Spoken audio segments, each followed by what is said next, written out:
Hi, good afternoon. Okay, today's show is on Elul and Rosh Hashanah. Elul is really the month for us to prepare for Rosh Hashanah. So this is part one. Beshem Hashem Naaseh V'Natzliach. This show is dedicated for Refuah Shlema to Avraham ben Chana, Yosef ben Esther, Ahova bat Tova, Zechariah ben Pearl Shira, לעילוי נשמת כל נשמה שזקוקה לזכות, for singles, our singles to meet their partner, and בעזרת השם שיזכו לבנות בית נאמן בישראל, and for our soldiers to come home safely, and for the safety of all Jews wherever they are. Thank you to my listeners and supporters who continue to tune in and help spread Torah. And thank you, Hashem, for all your chasadim that you have done with us in the past and continue to do so in the future. So, the Zera Shimshon brings the Zohar and asks a question. Why does Rosh Hashanah fall on Rosh Chodesh? Rosh Hashanah is on the first and second day of Tishrei. The first day is Rosh Chodesh. So why does Rosh Hashanah fall on Rosh Chodesh? On Rosh Hashanah, Hashem judges us. And at the time of judgment, the Satan presents himself with all his accusations. He's all ready. He has his long lists of accusations. And he wants to present all our sin that we have done in the past whole year. As we have learned, Hashem does not want to punish us or to give us a hard time. Hashem really wants to help us. So what does Hashem do? Hashem decided he's going to judge us on Rosh Hashanah. That is the best time. How come? How so? Because at the time, the moon on Rosh Chodesh, the moon is such a small sliver that it almost disappears for about 24 hours or so. And we hardly see it. And okay, so how does that help us that there's no moon? So when the Satan comes on Rosh Hashanah with his long list of accusations against us, Hashem asks him, do you have witnesses? Do you have Edim, witnesses? With all these accusations that you're ready to come and accuse my children? So why does Hashem say this? Because in the Torah it says, in Devarim it says, Al pi shene edim or al pi shlosha edim yakum davar. It means that the Bet Din, the judges, are not allowed to punish anyone unless they actually have two witnesses or three witnesses. Obviously, the Bedin have got to check on them and question them here and there by themselves and really make sure that the accusations are right. And only then they can give their punishment to the one who deserves it, to the one who's accused. But if the Bedin has only one Ed, one witness, the Bedin is not allowed to punish that person. So the Satan says, oh yes, of course I have Edim. Hashem says, okay, so bring those Edim. Satan goes and brings the sun. When we say that he brings the sun, it means that he brings the Malach that is in charge of the sun. He brings him, says, here is one. Then he goes looking for the moon. He goes looking for the Satan, for the Malach that is in charge of the moon. But he can't find him. Because Hashem has made the moon so small, the Malach that's in charge of the moon cannot appear either, because the moon doesn't appear in the sky. Right? And Satan, he has only one Ed, only one witness. since he has only one witness, is not allowed to prosecute us. But he says, yes, these edim, these witnesses, they saw people during the day and during the night. Okay, very good. But you only have one ed. You cannot prosecute my children. All your accusations are for nothing. This way, Hashem saves us from the hands of the Satan. In Tehillim, David HaMelech said, Tik'u b'chodesh shofar b'kese liyom hagenu. Meaning that our Hag, which is Rosh Hashanah, falls on the day that the Levana is covered, b'kese. B'kese kisui, it means covering. So that's the David HaMelech is pointing out to that fact, right? And the Zerah Shimshon has a question. And he says like this, the Midrash teaches us that we do teshuvah and we improve in our actions, right? And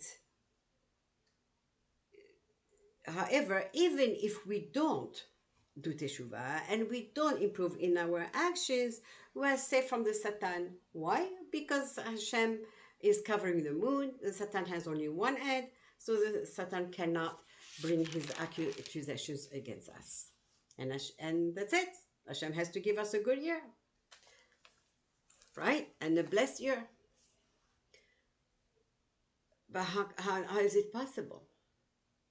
How is it possible that, and in the other hand, we know that that's not possible, that we do have to do teshuvah. We have the statement that tells us, Shuvah ad Hashem Elokecha, and then we have this statement here from the Zohar. It seems that they contradict each other. So for us to understand this contradiction and to clear it up, we've got to go to the time of Moshe. There's a small introduction about it. In the Torah, Hashem demands one mitzvah, Yirat Hashem. Okay? So it says like this, Ve'ata Yisrael, ma Hashem Elokecha sho'el me'imach. And now Israel, means us, Ben Israel, what is Hashem asking of you? Ki im le'yir'ah, only to have fear of Hashem, Yirat Shamayim, right? So hold on. But we have really 613 mitzvot. One of them is to have fear of Hashem. And the same pasuk goes on and tells us, Lalechet bechol derachav, to follow his ways, the ways of Hashem, ulahava oto, and to love him, vela'avod et Hashem Elokecha, and to serve Hashem your God. Bechol levavecha uvechol nafshecha, with all your heart and with all your soul. Lishmor et mitzvot Hashem, to keep the mitzvot of Hashem, vet chokotav, and his mitzvot. Chok is a mitzvah that we don't understand the meaning. Why we have to keep this mitzvah? So really, we have 613 mitzvot. One of them is to fear Hashem. And the same pasuk tells us, fear Hashem, that's the only thing Hashem is asking of you. And then it goes on telling us, no, you have got to love Hashem, you have got to follow his ways, you have got to do all the mitzvot. So is it one mitzvah or is it 613? Right? What's the story behind these statements? And what's going on? So the answer, the Rash Shimshon gives us the answer. He says like this: Hashem demands that we should have yir'ah, because yir'ah has to come from deep within us. So it's like this. Hashem demands of us to keep all the mitzvot. But there is one mitzvah that Hashem demands from us, because this mitzvah, le'yir'ah et Hashem, is a mitzvah that has to come from deep, deep inside us. It's something that we have to have on our own. That is the mitzvah. So when the pasuk says, "Ma Hashem Elokecha shoel me'imach," what is Hashem asking of you? That means that Hashem is asking for this mitzvah that comes from deep within us. And regarding the other mitzvot, Hashem says, once you have this yir'ah, then I will help you to fulfill all the other mitzvot. Haba letaher mesa'im beyado. One who wants to become pure, and how do we become pure? By doing mitzvot. Mesa'im beyado. It means Hashem helps. Hashem helps with the other mitzvot. But from the onset, from the very beginning, has to be that we have fear coming from deep inside us. And only once we have proved to Hashem that we have this fear, then Hashem will help us with the rest. We serve Hashem out of fear and out of love. So what does the word Yirat Shamayim, Yirat Hashem, fear of Hashem, what does that mean? Okay.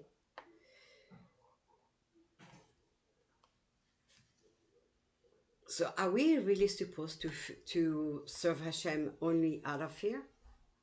No, the answer is no. There must be a balance between love and fear. Has to be a balance. It cannot be that we fear too much and we have a little love, or we have lots of love but very little fear. It cannot be. Okay? Why?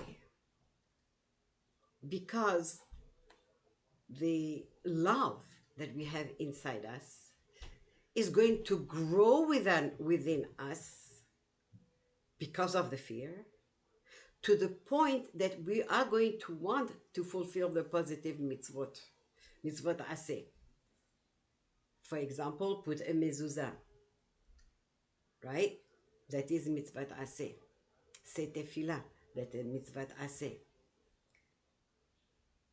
And the love that is going to wake us up, that love is going to wake us up, wake within us the will to fulfill the mitzvot happily, besimcha. We don't do mitzvot when we are sad. In fact, Chachamim teach us a person cannot start tefillah when he is sad, or out of being like crazy, in a crazy mood, or out of anger, or just being lightheaded. You can't. You cannot do that, right? And by doing this, by wanting to fulfill the mitzvot, that's how we are going to keep growing in our avodat Hashem.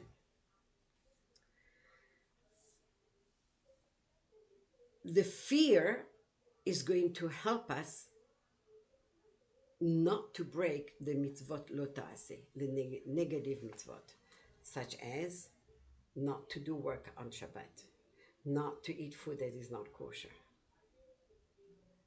That fear is just like when you were younger, you knew your parents were against something and you went someplace, but you knew that you weren't supposed to go there, or you weren't supposed to do something there, and that just that knowledge is going to was enough to stop you from doing the wrong things. That's how we learn about Yosef. That Yosef in Mitzrayim, when the wife of Potiphar, daily she would come to Yosef, daily.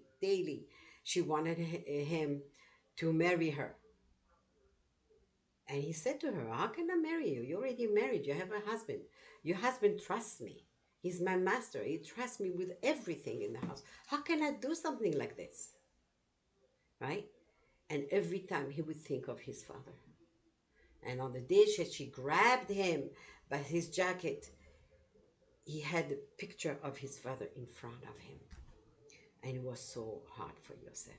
But he ran away. He was able to wiggle out of his jacket and run away. But what stopped him? It was the fear of his father. And he said, how can I do this to Hashem, to Elohim? How can I do something so terrible? And that's why he's called Yosef HaTzadik. So the fear is the thing that is going to help us to prevent us from doing negative, from breaking the negative mitzvot. So what is fear of Hashem? Fear of Hashem doesn't mean to have fear from a punishment, from Gehinnom, or from having a hard time or hardships. That's not what it means. Not at all. Fear from Hashem means that we feel the greatness of Hashem. He is so great. We are in awe of his greatness, of the size of his grandeur, and of his stature. We're in awe. It's like being in the presence of a great Talmid Chacham or of a king. I don't know how many of us have ever been in the presence of a king or a queen, but in presence of a great rabbi. So we are in such awe that we want to present ourselves physically, and we want to make sure we're dressed properly. Our thoughts, whatever coming out of our mouth, we're so careful. Whatever we do in the presence of that great Talmid Chacham, or that great Tzaddik, we want to make sure we're doing it right. We want to give the right impression. And his grandeur, he's so great that is what's stopping us from behaving just like as if we were just friends. So that is how it is with Hashem. Fear of Hashem means fear of his grandeur, fear of because of the size of his greatness and the size of his stature. So now that we know how we should feel about Hashem, right? Even if Hashem would say, okay, for example, don't eat or drink without saying a beracha. But if you do, you won't get a punishment. But because we have this fear, that is going to stop us, knowing that he doesn't really like it. He doesn't like us to eat and drink without making a beracha. So I'll make the beracha. That fear is going to help me so that I'm not going to do the things that I know, even though I'm not going to get a punishment. But just the fact that I know that he doesn't like it, Hashem doesn't like it, so I'm not going to do it. And that comes from where? From deep, deep inside me, inside us, that we have when we have that fear of Hashem. That fear of Hashem has to be nurtured. It doesn't come naturally. It has to be nurtured again and again, constantly. And that's how we grow in our fear of Hashem. And then the love of Hashem will also grow at the same time. So now that we know that we're not going to do something against Hashem, now we know that, and we have yirat kavod, reverence of Hashem. And so now that we understand our duty,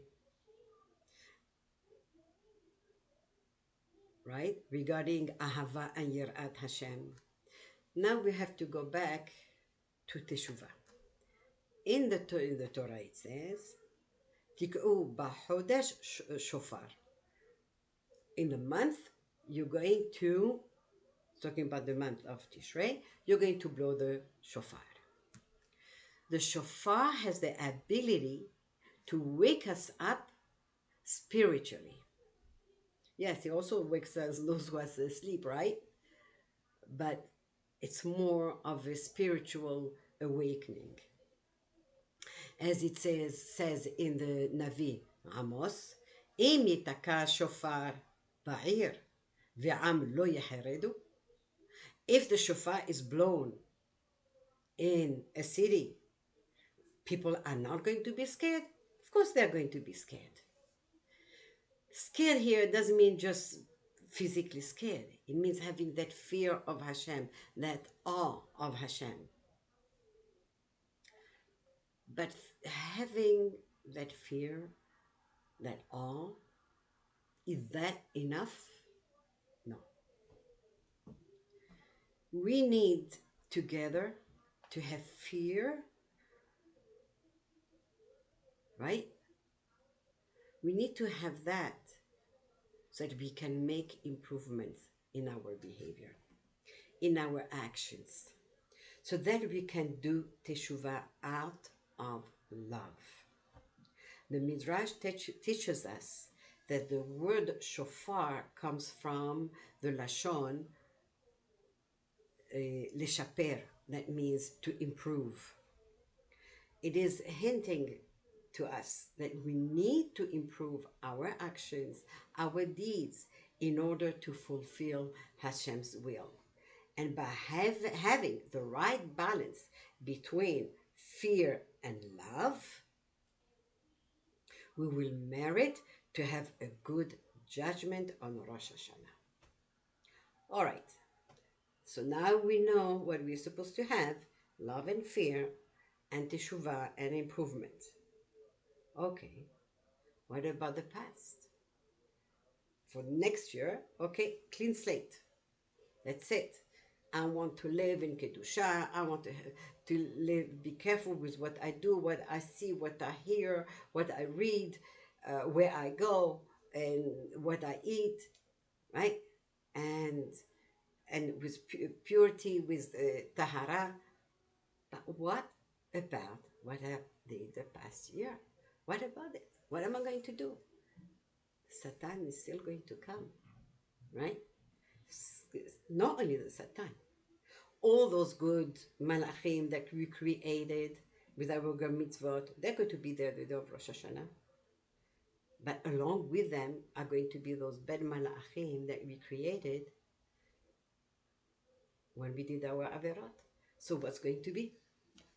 Right? So Hashem says, you do your part. You do your teshuvah. And you do it well. And you start to clean slate with kedusha and tahara, holiness and purity. I will do my part. How does Hashem do his part? Bakese leyom chagenu. Hashem is going to cover. Hashem is going to cover the moon. Satan is going to come and he's going to be ready with all his accusations. Hashem is going to say, you don't have witnesses, you only have one. According to the law, one is not enough. One witness is not good enough. You cannot prosecute my children. And as Mazeh Beyom Hagenu, the day of our holiday, because then some of us may be sad and not take care of themselves because they are so worried about what's going to be. And as we learn that Ezra HaSofer, the time when he called the Jews to come to Eretz Israel to build the second Bet HaMikdash, many of them came from Bavel, and they brought with them their wives that were not Jewish. And Ezra HaSofer said to them, you can't keep those wives. Those who wanted to convert and really live a good life, a good Jewish life, okay, but those who didn't want, they had to be sent back home, back to Babel. And Ezra decided to teach them again all the mitzvot, remind them about their obligations, their duties. Even Kohanim were married to non-Jewish women. So people were really worried and maybe depressed even. So Ezra said, and Chachamim teach us from this, Ezra says, don't be sad. Rosh Hashanah and Yom Kippur, these are not days of sadness. These are days Hag. Hag means we have to be besimcha. Go wash yourself, take a shower, get a haircut, feel good about yourself, go and dress properly, prepare your home, clean your house, prepare meals, sit down, tishtu yain, drink wine, eat properly, eat proper meals, and trust in Hashem, because Hashem made the promise. You do your part. You have fear and love, and you do the mitzvot. You start clean. I promise you that I will not allow the prosecutors to speak against you or harm you. And so we have to show to Hashem that we believe His in this, and we trust His promise, and that He will accept our teshuvah and give us a good judgment. So may Hashem help us all do teshuvah shelema, so we will have a year full of success, of health, nachat, simcha, bracha, panasa tova, vehatzlacha.